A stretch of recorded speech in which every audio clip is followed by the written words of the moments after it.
empecemos a hablar aquí de lo realmente interesante, que es, y quiero dar como un recorrido de por qué de pronto esa necesidad de involucrar Deep Learning no solamente para la detección de enfermedades en plantas de trigo, sino también de otros tipos de enfermedades o de automatizar procesos como tal, que es en realidad la idea principal con estas herramientas. ¿Sí? Este es extraído de un artículo que pues básicamente lo que titula es ¿Por qué la medicina veterinaria necesita desesperadamente el Deep Learning? Y en ese artículo hacen un recuento, la persona que lo realiza es específicamente de formación zootecnista o médico veterinario, comenta cómo muchas enfermedades en animales, al ser enfermedades de pronto un tanto huérfanas, que no se estudian tanto o que no son tan frecuentes, pues la detección se tiene que hacer de forma manual. Y colocaba como ejemplo la imagen que estoy colocando de muestra, donde lo que se hace para detectar la presencia de cierta enfermedad era hacer conteos de la muestra de sangre tomada al animal.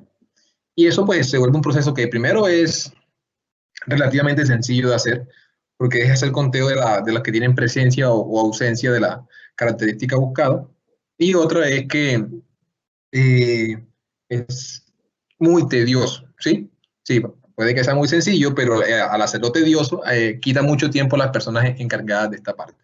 Entonces, ahí pues se comenta esa necesidad de procesos que son de esta manera, detención de enfermedades por medio de muestras, ¿por qué no se automatizan? Así sea con herramientas relativamente sencillas, no tiene que ser el estetoscopio más costoso del mercado, porque, seamos sinceros, no todas las enfermedades pues tienen tal nivel de investigación porque no son tan conocidas.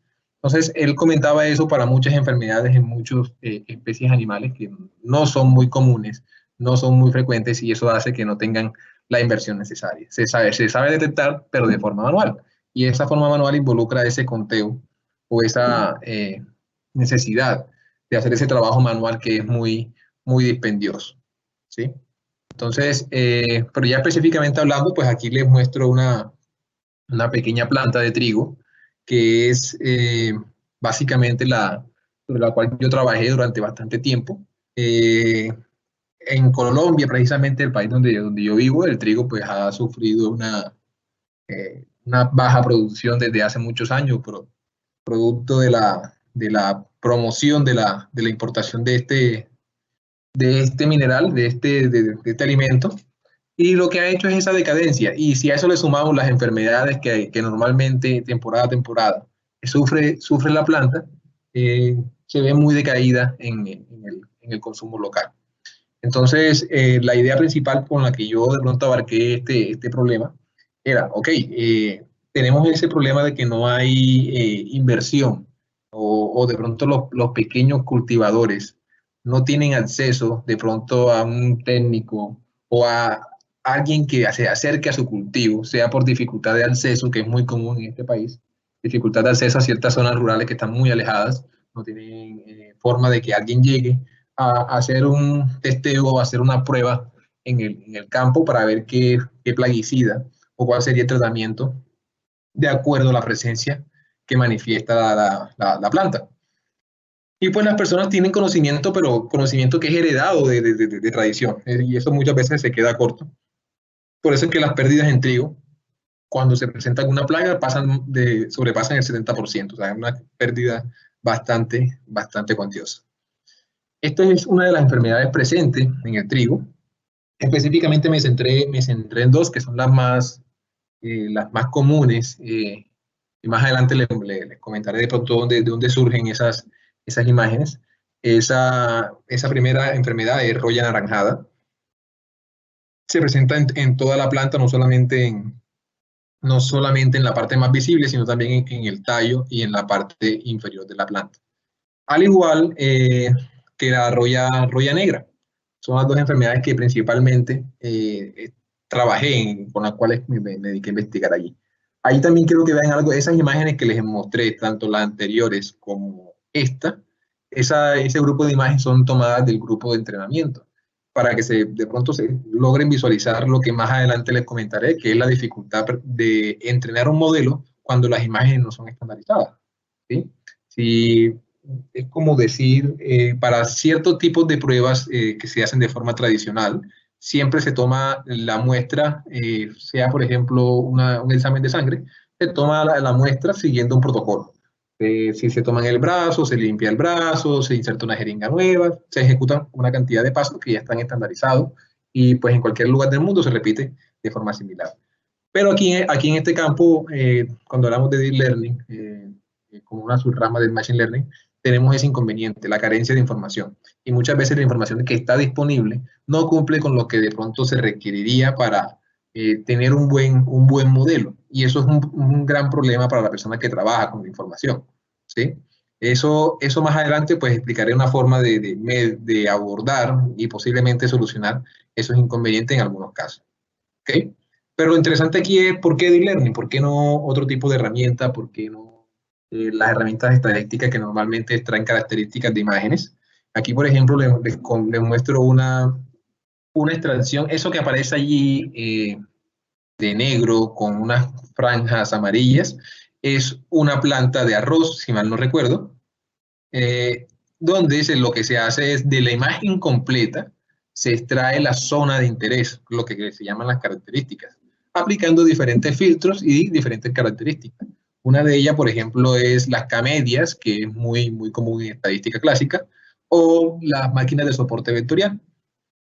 ¿Cuál es el inconveniente de trabajar con esta? Que la persona primero tiene que conocer mucho de la información de la enfermedad con la cual está trabajando para definir cuáles son las zonas de interés a las cuales atacar. Entonces, eso restringe mucho más la forma de trabajar, porque entonces se requiere una persona que conozca tanto del campo biológico, en el caso de enfermedades biológicas, como de la programación de este tipo de redes. De este tipo de redes. Y eso es una combinación rara, un unicornio en la ciencia. Entonces, eso se vuelve bastante específico por esa dualidad que se requiere. ¿Sí? Esa es de pronto la gran desventaja. Y que el procesamiento y las características se hacen de forma manual. ¿Okay? Aquí quiero mostrar un pequeño video que de pronto visualiza o permite visualizar mejor esa idea que estoy comentando acerca de... Ahora, de acá.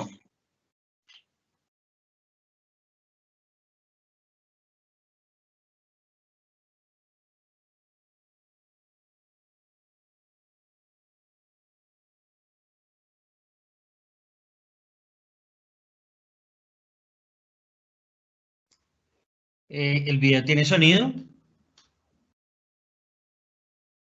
Dime. ¿El video tiene sonido? Sí, pero no es tan importante ahí el Ah, sonido ok, como tal. vale. Listo. Eso te iba a preguntar. Listo, sigue. Perfecto. Gracias. Qué pena la interrupción.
Ahí básicamente lo que resume el video es una aplicación que ataca o muestra la idea principal que yo también quería realizar con este trabajo que hice en algún momento, y es cómo este tipo de tecnología, el uso de Deep Learning en diferentes problemas, permite democratizar el acceso a herramientas de diagnóstico, no solamente en el campo de enfermedades con plantas, sino también en enfermedades con humanos, como es el caso que se mostraba allí. Eh, entonces, esa idea cala mucho porque es fácil para las empresas, para los dueños de grandes cultivos, acceder y pagar equipo costoso o revisiones especializadas, cosa que no se pueden permitir los pequeños agricultores. Y que herramientas como la que les pienso mostrar en algún momento de la sesión, pues, y con otras plantas de mayor interés, porque así como les comentaba, el trigo en el caso de mi país no es un cultivo que se haga de forma masiva, pero esta idea se puede extender a otro tipo de plantas dependiendo de la enfermedad que se esté estudiando. Si la enfermedad se manifiesta de forma visual, pues se puede entrenar una red que ejecute este tipo de tareas. Pasando aquí un poquito más adelante, déjenme aquí. Antes de avanzar, pues quiero mostrarles qué es lo que se está haciendo de forma clásica. Miren que en alguna parte de la presentación les mostraba cómo extraía características una máquina de soporte vectorial o un K-medias aplicado a una imagen. Acá lo que vamos a tener es una red completa haciendo todo ese proceso de forma automática, ¿sí? Entonces ya no va a tener que la persona de pronto enfocar o dar parámetros para fijar las características de interés en la imagen que se está trabajando. Acá la red lo que hace es ese trabajo de extracción de características de forma automática. ¿Qué es lo que realmente está caracterizando el problema de tal forma que sea eso lo que me permita formar un clasificador correcto? ¿Sí?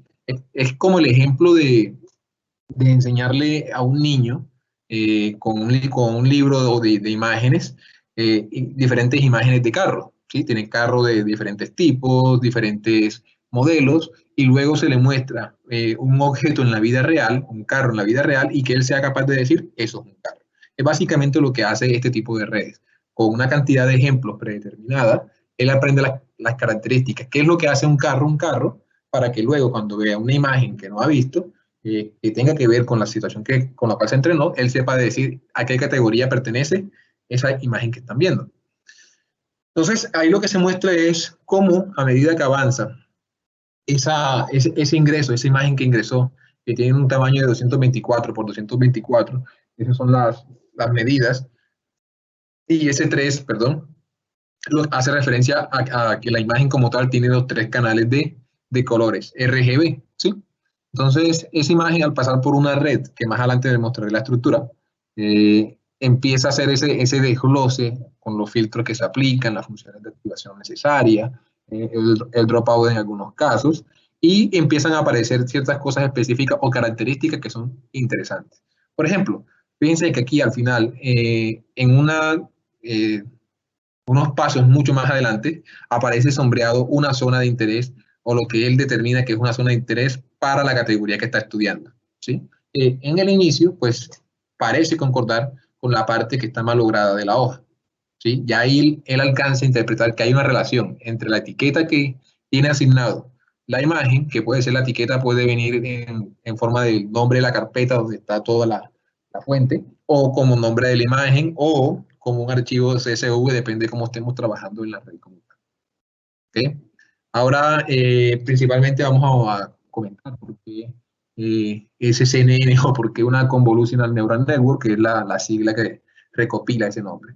Cuando nosotros hablamos de Machine Learning, pues estamos mucho más allá de esos métodos de árboles de decisión, de redes neuronales, de random forest, y empezamos a hablar de esos algoritmos que aprenden sobre sí mismos y por el tamaño que tienen, reciben un nombre más específico, ¿sí? Se les conoce como algoritmos de deep learning, por la estructura y el tamaño y la complejidad que tienen.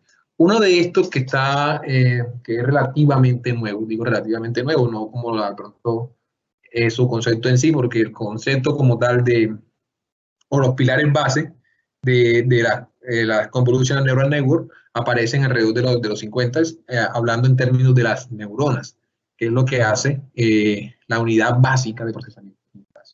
Una neurona no es nada más que una estructura como la que presento aquí, donde cada uno de estos X1 lo que hace referencia son a los pesos o a los valores los valores de entrada que va a tener la neurona. Estos valores, dependiendo de lo que se esté estudiando, porque podemos estar trabajando con video, podemos estar trabajando con audio, podemos estar trabajando con imágenes e imágenes fijas, podemos estar trabajando con series de tiempo, dependiendo del objeto que esté trabajando, esos X1, X2 hasta XN van a representar cosas diferentes. Por ejemplo, en el caso de las imágenes, esos X1, X2, XN van a representar píxeles de cada una de las imágenes. Entonces, esos píxeles entran y se multiplican por unos W sub 1, W sub 2, W sub N.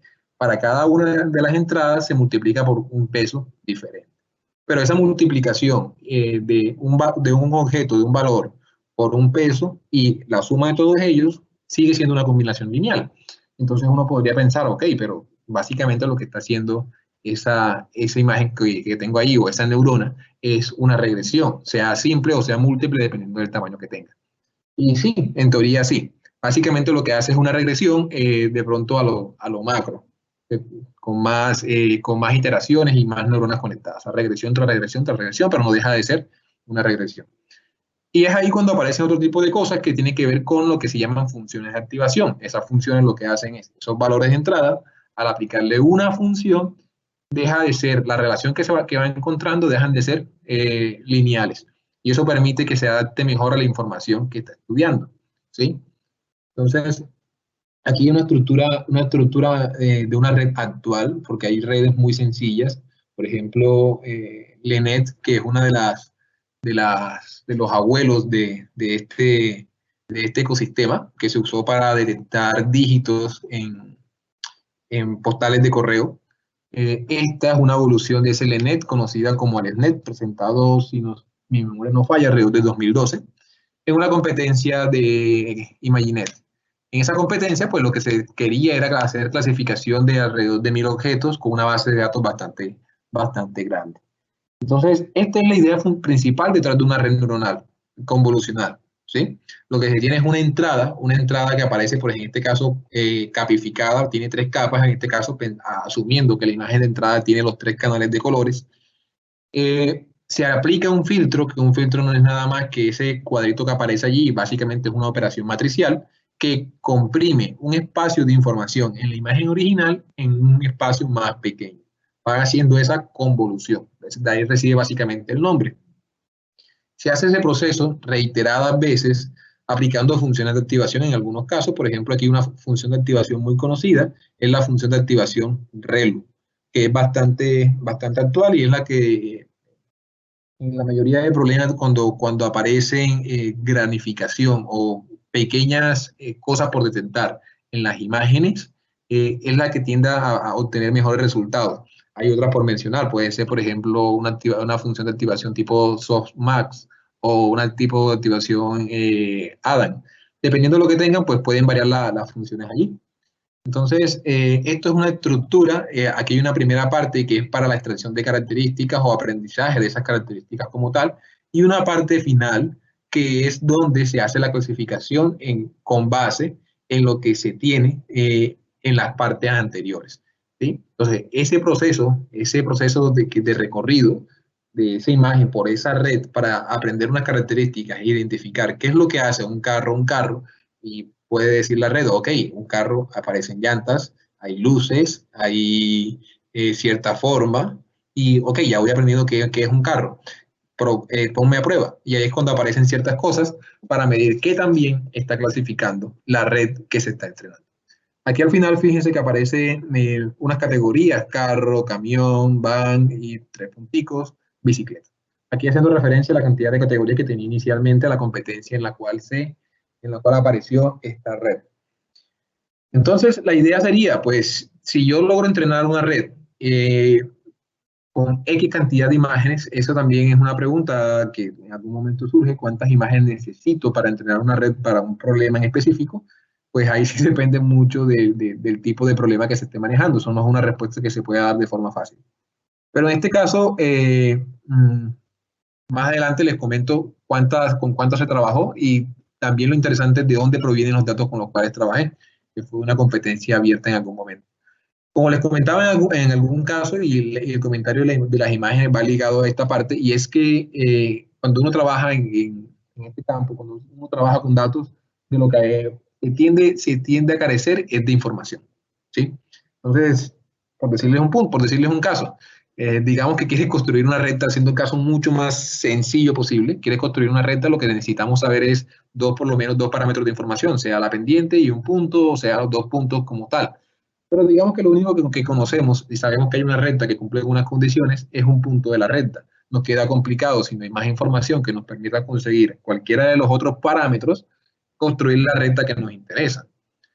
Así de forma similar ocurre en este campo. Ok, tú quieres aprender qué hace que la enfermedad, la roya negra, sea diferente de la roya anaranjada y que yo pueda detectar cuando es una por encima de la otra o identificar incluso dentro de la misma imagen quién tiene mayor presencia en caso de que haya contaminación cruzada, que es como se le llama cuando hay presencia de varias enfermedades que pueden coexistir dentro de un mismo individuo, se necesita mayor información. Y ese es uno de los grandes problemas de este campo.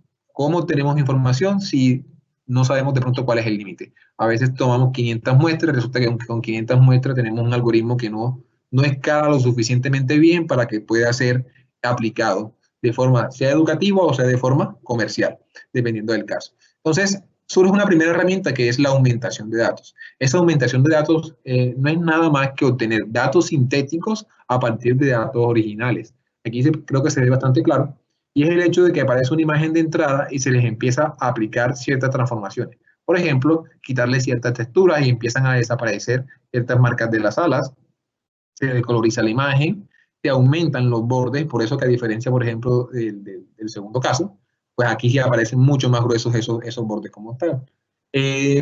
Solamente sombrear los bordes de la imagen, hace referencia a esa parte de ese filtro, y hacer transformaciones de rotación y giro sobre algunos ejes en específico.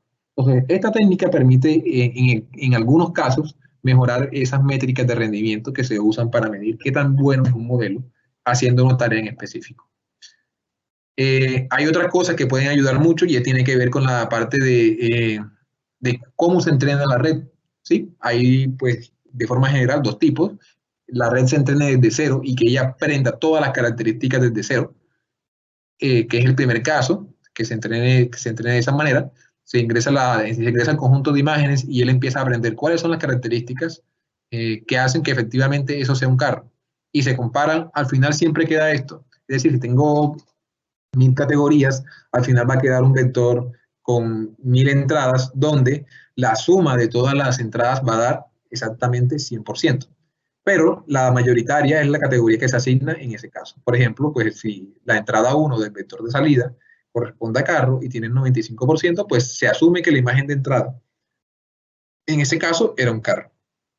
En cambio, es una técnica muy usada y que ayuda a reducir mucho tiempo de entrenamiento, que también es algo que hay que tener presente, porque dependiendo de la dificultad del problema, la cantidad de imágenes que tenga, las técnicas de regularización que se estén aplicando, el tiempo de transferencia, el tiempo de aprendizaje tiende a escalar bastante.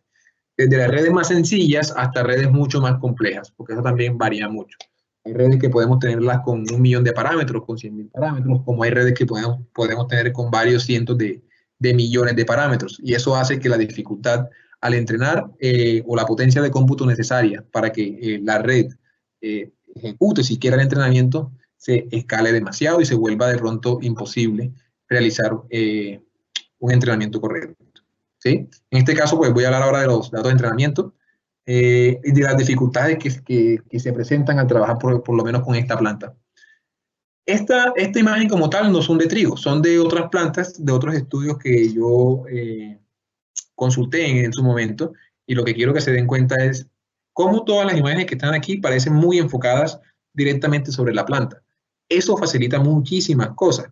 Cosas como que, si tú solamente tienes enfocada en la imagen de entrenamiento la planta como tal o las partes de interés, eso hace que la cantidad o lo que se espera es que la cantidad de imágenes o de ejemplos de entrenamiento que se requieran sea mucho menor, ¿sí? Facilitando de pronto una generalización mayor o una mayor precisión con menos épocas de entrenamiento, con menos ejemplos de entrenamiento, lo cual acarrea pues un mayor éxito en lo que se está haciendo. Pero en el ejemplo con el cual yo trabajé, las imágenes eran tan diferentes como lo que les estoy mostrando. Había imágenes que estaban tomadas alejadas del cultivo, había imágenes que estaban tomadas muy cerca del cultivo, había imágenes que tenían muchos objetos de fondo, otras incluso donde hay personas señalando la planta como tal. Eso añade demasiado ruido a lo que se está investigando, porque de pronto hay características que pueden interferir. Es decir, por darles un ejemplo, digamos que todas las fotos de la categoría de roya anaranjada aparezca una mano de fondo. Entonces, el algoritmo podría entender que lo que hace que tenga roya anaranjada el trigo es que tenga una mano de una persona en la foto. Pues eso no tiene nada que ver, eso simplemente fue la forma como se obtuvo la información. Ese tipo de cosas son los sesgos que puede introducir este tipo de algoritmos y que la persona que está trabajando con la información tiene que ser capaz de depurar o de decir, ok, la forma correcta o la forma adecuada de obtener la información para lograr generalizar el problema es esta. Y se ponen unas condiciones mínimas para poder construir ese conjunto de datos. Aquí les comento básicamente de dónde viene esa información. Esa información no fue construida por mí. Esa información viene de un evento que lanzaron en una página que se llama Cindy. Esa página lanza competencias, algunas con premio en dinero, otras con simplemente pues, el placer de solucionar un problema y aportar a una solución en específico. En este caso, pues, había un premio de $5,000 repartidos entre los participantes. Para esa competencia hubo 813 participantes y 338 de ellos pues, están rankeados en la tabla de líderes. La forma en cómo se estaba midiendo era, pues, había un conjunto de entrenamiento, había un conjunto de prueba, como en casi todos los algoritmos de Machine Learning, y lo que se hacía es, pues, se entrenaba con el conjunto de entrenamiento y lo que se hacía, se le pedía a los usuarios que estaban participando o a los participantes como tal, que luego, con su modelo entrenado, lo pusieran a prueba con el conjunto de pruebas, valga la redundancia. Después, las etiquetas o la clasificación dada a cada uno de los elementos del conjunto de prueba, lo que se hace es, se sube a la página y de acuerdo a eso se evalúa con la métrica que están trabajando. En este caso, están trabajando con la pérdida logarítmica, que lo que hace es penalizar la seguridad del algoritmo. Es decir, no es lo mismo tener un algoritmo que es capaz de decir, ok, si yo estoy clasificando, por decir un ejemplo, carros de otro tipo de objetos, digamos, de botellas, que el algoritmo diga, ok, tengo un modelo 1, el modelo 1 dice que esto es un carro con un 99% de seguridad en la clasificación, y tengo un modelo 2 que dice también que esto es un carro, pero lo dice solamente con el 60%. Si ese comportamiento se mantiene con muchos ejemplos de entrenamiento, lo que va a hacer es que el modelo 2, que está haciendo las predicciones, pero con menor seguridad, va a tener una pérdida logarítmica mayor. O sea, está penalizando esa inseguridad que tiene al momento de dar la clasificación. Esa era la forma de calificar de esa competencia. El conjunto de entrenamiento tenía un peso de 1.7 gigas, formado por alrededor de 800 imágenes, y el conjunto de prueba tenía 1.3 con alrededor de 600 imágenes para la prueba. Todas las imágenes fueron construidas o fueron extraídas de campos en África, algunas extraídas de la web, pero la mayoría son imágenes públicas como tal. Este es lo que al final fue la tabla de líderes. El equipo ganador fue los ganadores fueron un equipo como tal, no una persona. Y lograron ese puntaje 0.16. Luego, aquí la idea, pues si es una medida de penalización, lo ideal es que esté lo más cerca a cero posible. Lograron ese puntaje luego de subir o de probar 107 diferentes combinaciones. ¿Sí? O sea, miren que no es un trabajo de pronto fácil, sobre todo en esta parte tan competitiva. Incluso hubo equipos que, en este caso, pues personas, tuvieron 313 ingresos a la página para ver si podía mejorar su puntaje. ¿Okay? Esto lo mostraré ahorita. Para hacer este tipo de trabajos, una forma sencilla o para iniciarse en este mundo, se pueden usar unos recursos que son disponibles de forma gratuita y que permiten entrenar redes convolucionales sin necesidad de saber nada de código. Y pues en este caso específico, yo que trabajo con Python, pues nada de Python para trabajar con este tipo de redes. Y es la página que aparece en la parte superior. Esa página permite simplemente crear redes colocando el nombre de las categorías que tienes en tu conjunto de datos, subiendo los ejemplos de cada categoría, entrenando el modelo, modificando algunos parámetros como el número de épocas a entrenar, el tamaño del batch, el learning rate y algunos algunos parámetros que se pueden modificar aquí por defecto. Ventaja, desventaja, es genial para empezar, porque primero es muy rápido para entrenar, no requiere recursos propios del equipo. Desventaja, cuando se habla de modelos ya competitivos, sea para producción, para competición en este tipo de eventos, o para producción o para sacar la producción, pues la modificación que tiene o que permite esta página se queda muy corta. Por darles un ejemplo, no se puede cambiar ninguna función de activación en este caso. Entonces, eso hace que requiera sí o sí en algunos problemas de construir redes personalizadas, que fue lo que yo hice en el caso que yo trabajé. Entonces, lo que quiero que se queden aquí es que trabajando con esta página, vuelvo a decir, a la parte de arriba está el nombre, les recomiendo mucho probarla y si nos alcanza el tiempo, yo hago un ejemplo muy, muy corto. Se obtiene casi que una precisión por encima del 90%, pero esa no es la métrica con la cual se está midiendo este tipo de modelos. Se está midiendo con la métrica que aparece en la parte inferior. Ahí la amplío, que es la pérdida logarítmica, ¿sí? La función de pérdida en ese caso. Entonces, si se dan cuenta, pues la pérdida logarítmica en el conjunto de prueba se estabiliza alrededor del 0.4. Y si comparamos con lo que estaba antes, está bastante lejos del 0.16, que es el caso del equipo ganador.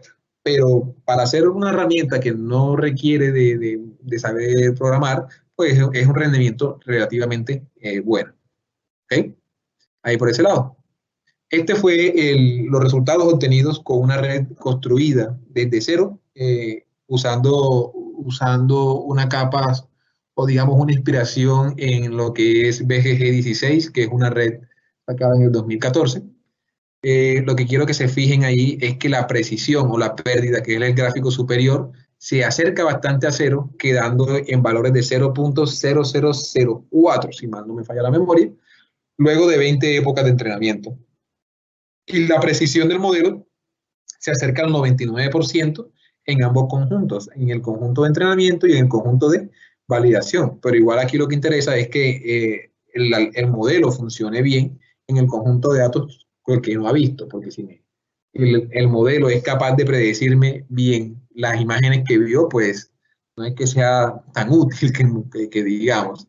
Aquí una comparación con esos modelos, pues así como los que participaron allá tuvieron una cantidad bastante grande de intentos, yo también probé diferentes modelos con diferentes características. En algunos hice transfer learning, que ya les comenté que era, en algunos hice aumentación de datos, en algunos tuve precisiones muy bajas, en algunos tuve unas precisiones más aceptables, pero lo que me interesaba en realidad era ver la pérdida logarítmica.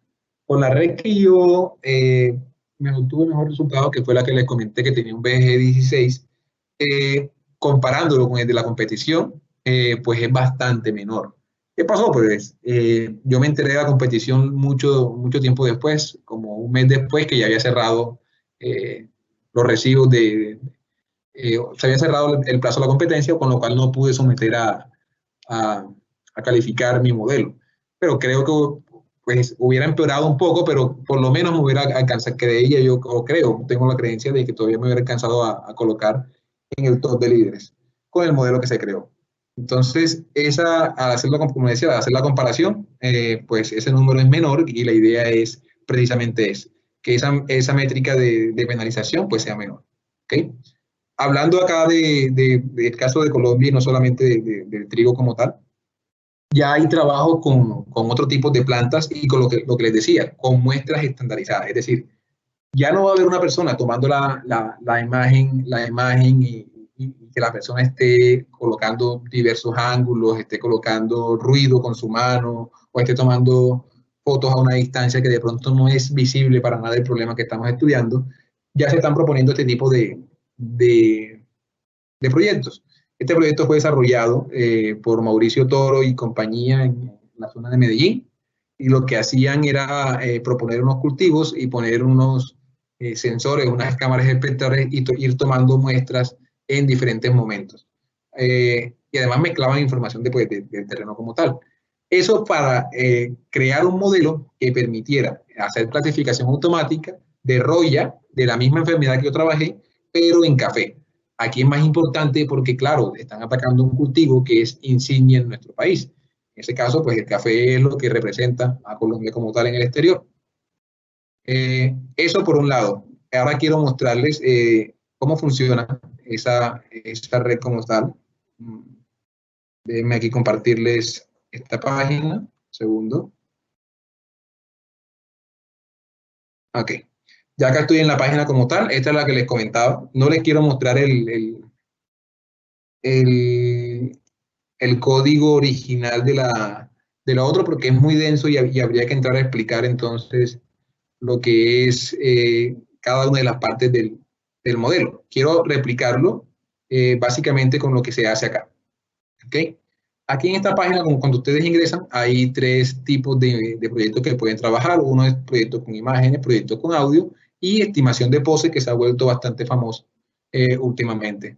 Entonces voy a trabajar aquí con un proyecto de imágenes y simplemente salen dos opciones. ¿Sí? Yo puedo agregar más clases. Estas clases se pueden editar, por ejemplo, vamos a llamar aquí Roya 1, Roya 2, y como son tres categorías, saludable. Tengo tres categorías. ¿Qué toca hacer ahora? Alimentar cada una de las categorías con los ejemplos que corresponden a cada categoría. Si lo que quieren replicar lo tienen en vivo, sea por ejemplo, no sé, la identificación de perros y gatos, que es lo más común, ¿sí? Entonces podrían tomar los ejemplos directamente desde la cámara web, ¿sí? Se activa ahí y ustedes pues colocan el objeto frente a la cámara y empiezan a tomar una secuencia de fotos allí sobre él. Pero si tienen las imágenes, sea en Drive o sea en el equipo, pueden subirlas directamente. Yo en este caso voy a usar esa opción. Voy a subir las imágenes del primer tipo de roya. Vamos a ver aquí. Trigo. Stem. Vamos a hacerlo con... No voy a hacerlo con todo porque el internet no es que me permita subir todas las imágenes. Entonces, luego de subir cada una de las imágenes en cada categoría, ya empapándose un poco más del tema, viendo que son los parámetros que se pueden modificar para obtener mejor rendimiento, se podría entrar a modificar esos parámetros, los que permite la página, que no son muchos en realidad, y ver cómo evoluciona esas métricas. Miren, ahí subí 210 imágenes de esa categoría como tal. Vamos a subir de la segunda roya. StemRus. Estas son similares a las imágenes que les mostré. En algunas aparecen manos, en otras aparecen ruidos de fondo, en otras aparecen imágenes muy cercanas, otras muy lejanas. Vamos a seleccionar esa cantidad.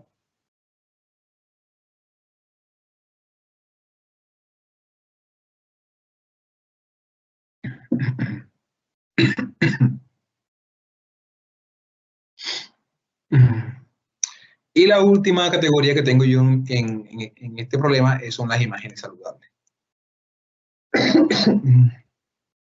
Y al igual que las anteriores, no hay un patrón específico, porque miren que también aparecen imágenes donde la persona tiene la mano allí presente. O sea, no es que todas tengan un factor de fácil identificación. Vamos a añadir cantidad de imágenes. De las que menos cantidad de imágenes hay es de las saludables. Ahí no las usé todas. Entonces aquí yo puedo entrenar el modelo enseguida o irme acá avanzado. Aquí puedo modificar las épocas, el tamaño del back, el learning rate, o ver debajo del capó, que es lo que significa esta parte de esta expresión aquí. Ese ver debajo del capó es para poder observar las métricas de rendimiento que tiene el modelo como tal. ¿Qué se quiere? Pues que la precisión se vaya arriba y que la pérdida o la función de penalización que tenga se vaya a cero. Entonces vamos a entrenar el modelo, a ver qué se obtiene. Esta página trabaja con Transfer Learning, quiere decir que el tiempo de entrenamiento es bastante corto. Eso permite para aquellas personas que no tienen paciencia, pues salir rápido y poner rápido a prueba el modelo que están creando. Allí pues demora alrededor de 20 segundos.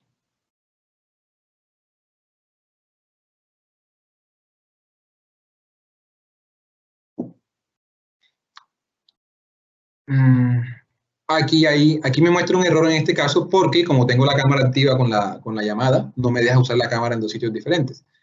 Pero entonces yo puedo cambiar y poner a prueba el modelo subiendo un archivo de mi equipo. Entonces yo puedo seleccionar un archivo de mi equipo,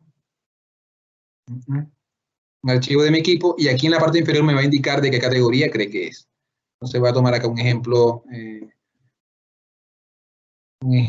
diferente.